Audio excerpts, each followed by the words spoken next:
6월 17일입니다. 잠언 25장 1절에서 14절까지 말씀입니다. 이것은 솔로몬의 잠언들인데 솔로몬이 기록한 것이 아니라 나중에 히스기야 왕의 신하들이, 아주 신실하고 경건한 신하들이 그것을 기록한, 편집했다는 것을 기록하죠. 그러니까 주로 오늘 본문은 왕과 신하들에 관한 그러한 이야기가 주축을 이루고 있습니다. 이를 숨기는 것은 하나님의 영광이요, 이를 밝히 드러내는 것은 왕의 영광이다. 하나님과 왕의 영광이 서로 대조를 이루고 있습니다. 그러니까 하나님께서 이를 숨기신다는 말은 무슨 말이냐면, 하나님은 인간이 헤아릴 수 없는 그런 분으로서 인간의 모든 지식과 이해의 범주를 능가하는 일을 하시죠. 그렇지만 왕은 하나님의 대리자로서 하나님의 그 계시에 순종해서 이를 살피고 밝히 드러내는 것이다.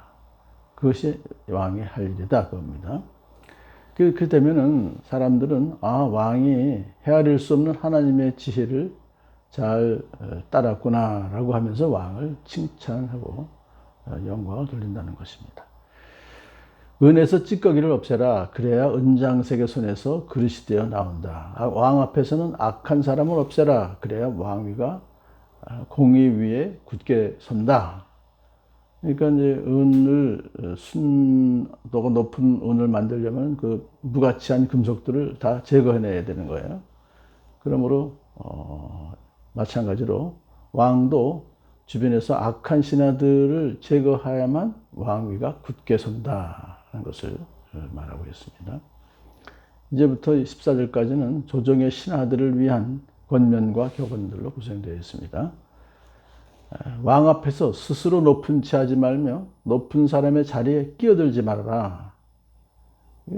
왕 앞에서 이제 서열이 다 있습니다. 높은 사람부터 쭉 서야 되는 그런 서열이 있는데 그걸 끼어들지 말고 높은 채 하지 말고 참 의시되지 말아라. 참 그러면 그 신하는 어리석은 신하다. 왜? 교만은 패망의 선봉이기 때문에요. 겸손은 존귀의 앞잡이이기 때문에 그렇게 하는 것이죠. 하면서 너의 눈앞에 있는 높은 관리들 앞에서 저리로 내려가라 하는 말을 듣는 것보다 이리로 올라오라는 말을 듣는 것이 더 낫기 때문이다. 아주 예를 들어서 그렇게 말합니다.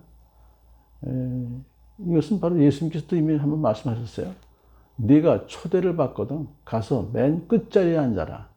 그리하면 너를 청한 사람이 와서 너더러 친구여 윗자리로 올라 앉으시오 하고 말할 것이다.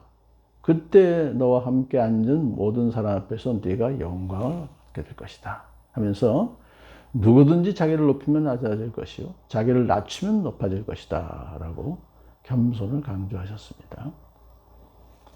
너는 급하게 소송하지 말아라. 훗날에 너의 이웃이 너를 이겨 부끄럽게 만들 때 내가 어떻게 할지가 염려된다. 급하게 소송하지 말아라. 예수님께서는 아예 범죄한 형제를 곧바로 재판정에 세우지 말아라. 곧바로. 그 전에 먼저 그 사람과만 상대하여 권고해봐라. 그래도 고소 안 되면 그 다음에 두세 증인의 입으로 증언케 해봐라. 그들의 말도 듣지 않을 경우에 교회 앞에서 해결하라고 당부하셨습니다. 세상 법정에 성급히 가져갔다가 물론 이길 수도 있죠. 하지만 지게 되면 큰 낭패와 수치를 당하게 될 것을 말해요. 그래서 이렇게 말합니다. 이웃과 다툴 일이 있으면 그와 직접 변론만 하라. 근데 또 그의 비밀을 퍼뜨리지 말아라. 그 말을 듣는 사람이 오히려 너를 비난하면 그 나쁜 소문이 너에게서 떠나지 않고 따라다닐까 두렵다. 참 아주 중요한 말이죠. 아무리 격렬한 변론이 진행된다 할지라도, 아무리 화가 난다 할지라도 다른 사람의 사적인 비밀을 누설하면 안 돼요. 자기한테 조금 유리하게 써먹으려고 다른 사람의 비밀을 누설하는 것은 금지해야 된다. 만약 그렇게 하게 되다 보면은 그 사람이 오히려 너를 비난하면요, 입이 가볍고 신실하지 못한 험담꾼이다라고 하는 나쁜 소문이 날 수가 있기 때문에 그렇습니다. 그 다음에 경우에 합당한 말은 은쟁반에 담긴 금사과이다. 아주 참 중요한 교훈입니다. 어떤 상황에 꼭 필요한 지혜롭고 시기적절한 말은 매우 매우 소중한 것이다. 아름답고 귀한 말이 돼지 코에 걸린 금고리가 되지 않고 제 기능과 가치를 발휘하려면 적절한 때와 상황에 맞게 해야 된다는 것이에요. 욥의 친구들이, 세 친구들이 와서 충고를 했습니다. 근데 욥을 더 고통스럽게 만들었어요. 그 이유는 경우에 합당한 말이 아니었기 때문에 그렇습니다. 지혜로운 사람의 책망은 들을 줄 아는 사람의 귀에는 금귀고리요 순금 목걸이이다. 그러니까 지혜로운 책망과 그 책망을 청종하며 달게 받는 태도가 둘 다 필요하다는 거예요. 아무리 귀한 권면이라도 그것을 듣는 자가 교만하고 완악하면 그 권면은 아무 소용이 없게 되는 것이죠.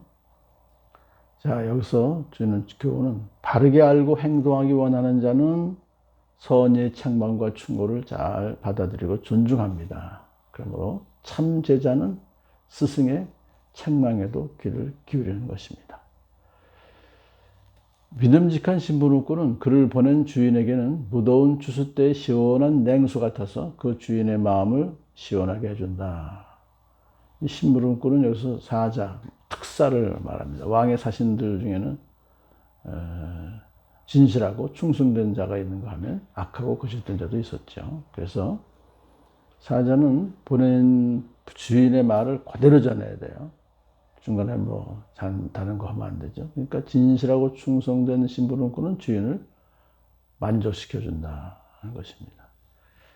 예수님의 그 가룟 유다를 제한 12제자들은 결국 예수님 마음을 시원하게 해주는, 왜냐하면 예수님의 부탁을 받고 예수님의 말씀을 그대로 전했기 때문에 그렇습니다.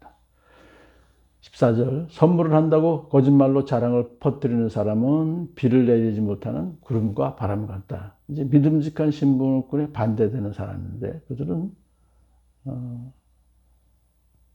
구름과 바람이 있으면은 비가 내리게 마련인데 폭풍만 지나가고 비가 내리지 않는다는 것을 말하죠. 그러면 사람들이 매우 실망하게, 왜 비를 기대했다가 비가 안 오니까 실망하게 되는 거죠. 그런 자는 상대방으로 하여금 잔뜩 기대를 품게 해놓고서는 도리어 생활에 기묘한 물건들을 탈취해가는 사악한 자들이다.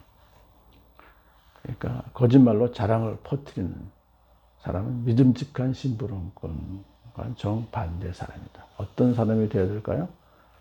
우리가 예수 그리스도의 복음을 그대로 전하는 믿음직한 신부꾼의 삶을 사는 오늘 하루가 되기를 간절히 소원합니다.